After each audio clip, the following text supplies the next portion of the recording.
Hello everybody, this is Mr. Rob and welcome back to episode number 14 of the Cleveland Indians franchise here on MLB The Show 21 for the PlayStation 5. We have two games today for Cleveland as we rejoin the big league club as they sit at 18-16, and they're starting off the first half of the episode with a two-game series in interleague play against the Chicago Cubs, a rematch of their classic 2016 World Series. So if you're excited for this one, make sure you leave a like and subscribe down below, especially if you want more franchise content. On the mound for Cleveland will be the young Logan Allen, the lefty, who's put together a pretty solid season. And Eric Sogard will lead off for Chicago, batting .342 on the season. And he'll start off the day with a quick flare out to the shortstop Rosario, who put it away for out number 1. Take a look at this Chicago Cubs lineup. They also sit 18-16, and they're doing pretty good, thanks in large part to 2016 NL MVP Chris Bryant. You can see he's hitting .360 this month.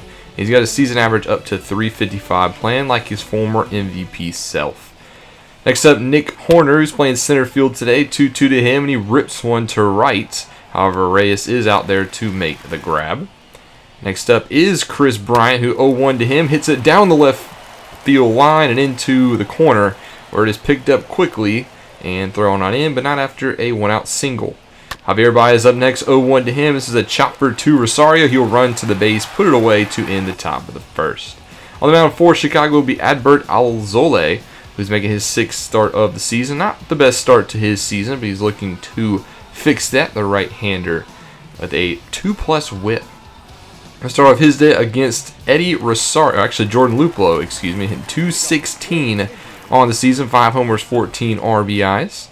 And 3-1 to the center fielder, and he will hit this one perfectly into center field, where he'll get down for a base hit to start the day for Cleveland.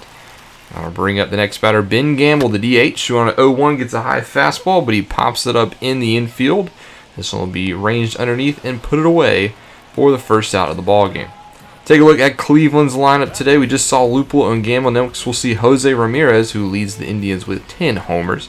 Followed by Franmil Reyes, Eddie Rosario, Josh Naylor at first, Ahmed Rosario, Cesar Hernandez, and Austin Hedges. Take a look at some of the guys outside of the 3 and 4 hitters. This is an Indian squad that has failed to hit the ball consistently in recent games, and it's good to see them get off to a start here as they have 2 singles in the first. That'll bring up Franmil Reyes, though, who on 2-0 will just ground it to end the first double play action, so no runs in the first. We're top 3 now with Chicago back up. Here's Vargas leading off, and he will ground out to Rosario. That'll be 1 away.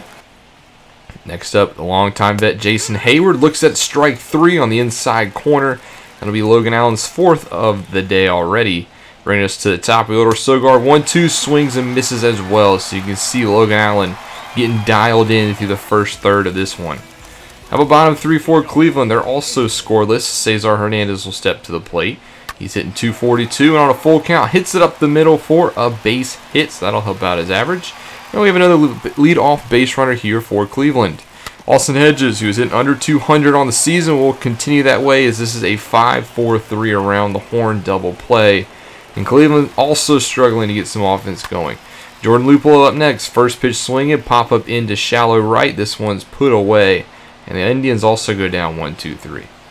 Top 5 still scoreless here. Wilson Contreras, though, on the very first pitch of the inning, blasts one to left center, and it actually clears the high wall out there at Progressive Field. A solo shot by Wilson Contreras, his 5th of the season. And we are not tied anymore. 1-0 is Chicago. The first runs of the ball game have been scored here in the top of the 5th. Anthony Rizzo is up next, 2-2 to him, and he hits this one into right field. Reyes, though, will be underneath this one. So Logan Allen rebounds with a nice fly ball. Ian Happ up next, 2-2 to Happ, and he will strike out on the low changeup. Allen getting another batter to fan and miss. That's his 7th of the day. And then Vargas back up to the dish. 0-2 will also strike out, this time on the curveball. So good rebound by Allen, but Chicago officially has the lead. If Cleveland have any sort of answer, we'll stick with them in the bottom of the 5th. Eddie Rosario stepping to the dish. 2-2 to him. He checks his swing, but he can't hold it back. That'll be called strike 3. And then Josh Naylor up next. 1-2, rips a fastball into right. However, not enough power behind that one, as that will be put away by Hayward. 2 away. Next up, Ahmed Rosario, 0-1 to him, and he hits this one, but it is fielded by the pitcher, Azole, and he will throw him out. So no answer by Cleveland in the 5th. And then we'll go a little later into this one where Emmanuel Clase will join the late game for Cleveland here in the top of the 7th.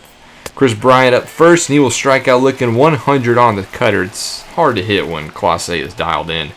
Next batter, Baez, 2-2, grounds it to the right side of the infield, is put away by Hernandez, so a quick 2 gone for Chicago. And then up next, Wilson Contreras, who is the only sort of RBI today, and he will strike out. So Cleveland pitching doing well. We just need this offense to step up. Here we are, bottom 7, Gamble at the dish. He turns on a fastball, hits it deep to right, but Hayward tracks that one down. There's 1 gone. Ramirez up next, 1-1 to Ramirez. Hits it up the middle, fielded behind the bag though because of the shift, and that was thrown into the dugouts. E6 on Baez. That'll give this Indians some sort of life. Next batter though, Reyes does ground out to the left side of the infield, so 2 gone. Runner does not advance. So Cleveland don't want to squander this chance. Rosario will draw the full count walk, putting runners on first and second for Naylor. And he's first pitch swinging into right. It's batted down though by the second baseman. No play. So we got bases loaded, 2 outs. This is Cleveland's best chance. It is up to Ahmed Rosario, 1-2 to him, and he just chops it to the infield third baseman, thrown out at first. No runs for Cleveland. Nick Whitgren will enter this game a little later into this one, his 13th appearance of the season, 4.09 ERA, as he joins the game in the 9th. Jason Hayward up first, 1-1 to him, and he fouls one off. And that'll actually be the last pitch that Nick Whitgren throws. I accidentally skipped through it, but he was having some elbow issues. So we'll have to bring on Cal Quantrill whole on, cold ice. I actually didn't even want to bring him into the game. I was trying to get him to warm up. Funny story. But Cal Quantrill will join into this one, 4.15 ERA on the season. Looking to continue this batter against Hayward. And his very first pitch gets some 2 strikeouts on the 2-seamer. So nice entry by Cal Quantrill. Eric Sogard in the top of the order up next. He's tied up inside on a slider. So that's 2 down for Chicago. And then next up, Nico Horner, 1-1 to him. And he will hit this one right at Ramirez. So Cleveland only down by 1, but they need to get some offense. Adbert Azole will look for the complete game, and he'll start off by getting Ramirez to ground out. Franmil Reyes' turn. First pitch swinging. Lifts it into left, but it's right at the left fielder. 2 gone now, and that brings us to our last chance of Eddie Rosario. He is 0 for 2 on the day. He did walk back in the 7th. And very first pitch to Rosario. This one is chopped to the right side of the infield. Azole fields it, tags him out, and that will do it here in Cleveland. Chicago wins by a score of 1-0. 1 run scored in this one, but that's all that they needed off of the Contreras solo shot. Azole goes the complete game shutout, and Cleveland offense continues to struggle. Chicago only had 3 hits, but that's all they needed. Cleveland only had 6 of their own, and Logan Allen, despite 6 strong innings, gets the loss. Struggle for Cleveland's offense. They could not put anything together. They got some singles here and there, but just wasn't enough. Nick Whitgren does have elbow inflammation, so he will miss the next couple of ball games. And then in game 2 of this series, we do bounce back and win 6-2, so we do split the 2-game series. It looked like our offense finally started to show some life here, as we got some home runs from Reyes, Rosario, and Hedges, and then Ramirez also put up an RBI. Bieber also got hurt in this game. That's why he only went 3 innings, but he would be okay. He won't even miss a start. But in the second half of this episode, the 19-17 Cleveland Indians will travel to Seattle, where they'll do battle with the 16-21 Seattle Mariners at T-Mobile Park. It'll be Aaron Savalva on the mound for Cleveland. On the mound for Seattle will be the lefty Justice Sheffield, making his 8th appearance of the season. 3.63 ERA, 124 whip, pretty solid numbers. And we'll have Ahmed Rosario leading off this game, 258. A little bit of a switch up in the lineup because of some injuries. But Rosario is going to take advantage of this leadoff spot, put this one into gap, trying to get this offense going early. That is a leadoff double for the center fielder. Ahmed Rosario playing in center today. Next up, Cesar Hernandez. First pitch swinging, perfectly hit, but is perfectly hit at the shortstop. It makes a nice throw across the diamond for the first out. We'll take a look at this Cleveland's lineup in this one. We saw Rosario and Hernandez. Next we'll see Ramirez, Reyes, Rosario. Luplo's in right. Yu Chang will be at first. Jimenez at short, and Perez will be behind the plate. Hedges also suffered a minor injury in that Chicago game, so he will have the day off.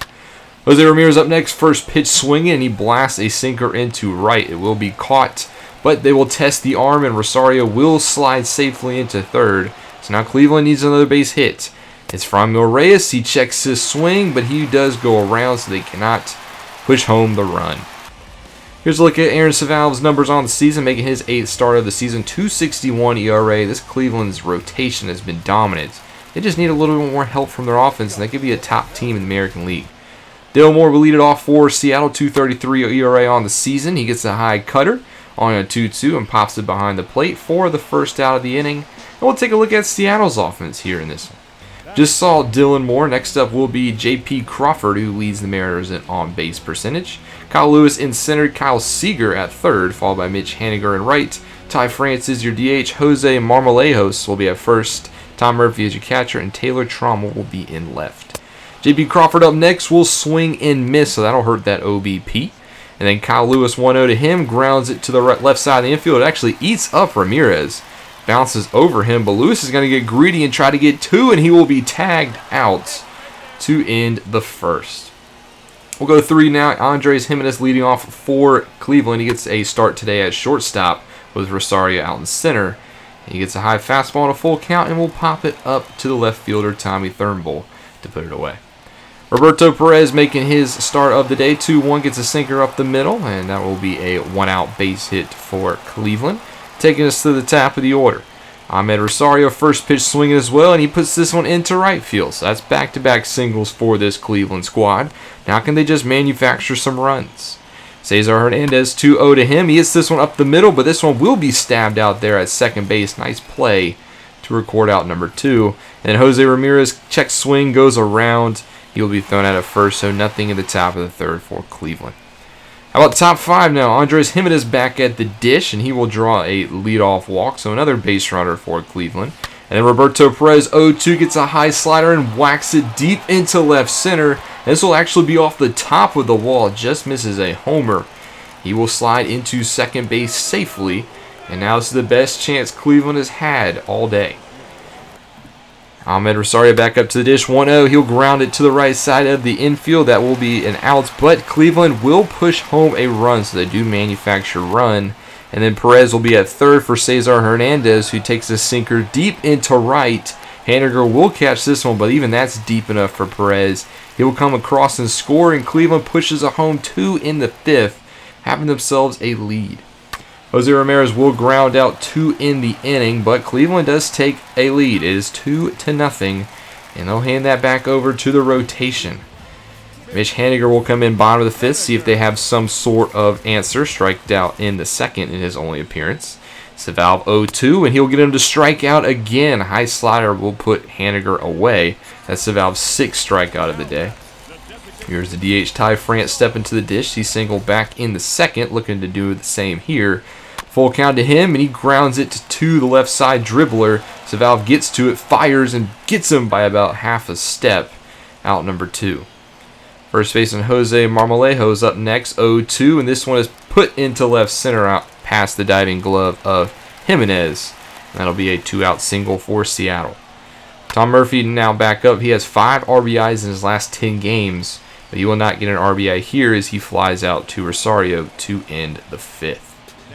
Let's go a little later into this one. Kenyon Middleton will step in for Seattle in the top of the 7th. Both teams turning it over to their pen as he's had a rough start to his season, 7.79 ERA. And we'll be back up with Jimenez, who we've seen already 3 times today, so we've seen what he has done. 1-1 to Jimenez, and he gets a nice fastball to hit, but it flares out in center for Kyle Lewis. 1 away. Perez up next, 2 for 2 on the day. Let's make it 2 for 3. Doesn't connect on the slider running away from him. Then Ahmed Rosario 2-2 hits it up the middle. It is fielded though by Crawford, who throws him out. So quiet inning for Cleveland, and they'll turn it over to their bullpen in the bottom of the 7th. It is none other than Emmanuel Clase, already making his 20th appearance on the season. He'll get Kyle Lewis on an 0-2 cutter to ground to Ramirez, and he will throw it into the bullpen. A high throw by Ramirez. That's an E5. And now Seattle has a runner on second. Seager up next, though, does strike out looking. But tying run at the plate is Mitch Haniger, and he will also strike out. That is the hat trick, his third strikeout of the day. And Clase will actually be relieved. He was a little bit not fully refreshed, so he only goes his 3 batters. And Quantrill will make another appearance, and he will get Ty France to strike out to end the 7th. Top 8, Casey Sadler comes on for Seattle. He's also got a high ERA, the Seattle bullpen. Not looking good here in the early going. First batter is Cesar Hernandez. 0-2 count to him. He connects on a curveball, but right into the shift. Pitcher does cover, and that'll be the first out. Jose Ramirez now. Full count to Ramirez. He turns on a high curveball deep to right. But Haniger does have enough room for that one. There is out number 2. How about Franmil Reyes? 1-2 to Reyes. Sinker driven deep into left center. Nice golfing hit by Reyes as he went down and got that one. And he's rewarded with a 2-out double of his own. And that'll put Eddie Rosario at the plate. And they're actually going to intentionally walk Rosario. Seattle wants a force at every base. And Jordan Lupo 0-2 will actually pitch will go to the backstop. Wild throw by Sadler. The runners do advance, so we don't have a force anymore. Second and third, 2 outs, and a nice chance to add to their lead. Full count down to Luplo, who gets a nice sinker, but he flies it out to Haniger, and Cleveland can't push anything home. How about top 9? Anthony Misiewicz will come in for Seattle, another high ERA. Hopefully Cleveland could take advantage and add to their lead. It'll be Yu Chang up first, who will walk on 4 straight pitches. So another nice start to the inning by Cleveland. Jimenez up next, 1-2. He will not be able to hold his swing on the sweeping curve. That is out number 1. Roberto Perez's turn. First pitch swing, and he's hit it right at the second baseman. Quick second out of this one. That'll bring up Ahmed Rosario. He's not wasting any time. First pitch swinging into the gap. But Lewis will put this one away. So Cleveland will have a 2-0 lead going into the 9th, and it'll be up to James Karinchak to look for his 9th save of the season. He's perfect on save opportunities so far. He'll start off against Dylan Moore here in the bottom of the 9th. Karinchak actually came in the 8th, and he will be going for a 2-inning close as he gets Moore to strike out on the first out of the inning. Next up, J.P. Crawford. First pitch, puts it into center field. That'll be a base hit, and he'll have himself a single, and the tying run steps to the plate. Kyle Lewis, 1 for 3 on the day. He grounds to Hernandez for 6-3 double play. That'll win this one. Cleveland comes out on top. Another low-scoring affair, but this time they are on the winning end by a score of 2-0. Both runs from Cleveland coming in the 5th. That is all they needed. Another solid outing from their starting pitching. This time it was Aaron Savalv, and he actually is rewarded with the win this time. The loss does go to Sheffield, and Karinchak does get save number 9. Player of the game is Savalv, going his 6 strong innings. And you'll see in the pitching, Karinchak went 2 innings. Whitgren, I forgot he had elbow inflammation, so I put him in the game, but I immediately took him out. Thankfully, the game, since he's technically hurt, didn't have me pitch with him. So I was able to go Karinchak for a 2-inning save. Game 2, we win 3-2 thanks to a little bit of a 9th inning comeback to improve to 21-17. Then in Game 3 of 4, we do drop 5-1 thanks to the 4-burger by Seattle in the 4th. They only had 5 hits, but we only had 4 as the offense continues to struggle in the month of May. And then in Game 4, we win by a score of 1-0. It took 10 innings to finally get a run, and we only had 4 hits in this one as well, but this time it was Reyes. He was able to get an RBI single in the 10th to break the tie. Logan Allen, despite another scoreless 7 innings, does not get a decision. So offense continued to struggle, but we did go 4-2 in this episode, and then the next one we will continue our Western road trip before returning home. 3 games against Los Angeles, and then we'll have 3 games at home against the Minnesota Twins. We'll see Shane Bieber take them out in the first game. Thank you guys so much for watching this one. Hopefully our offense can continue to hopefully wake up, but we were able to do pretty solid in this one. Thank you guys so much for watching. Make sure you leave a like and subscribe down below, especially if you want more franchise content. This is Mr. Rob, and I'll see you in the next one.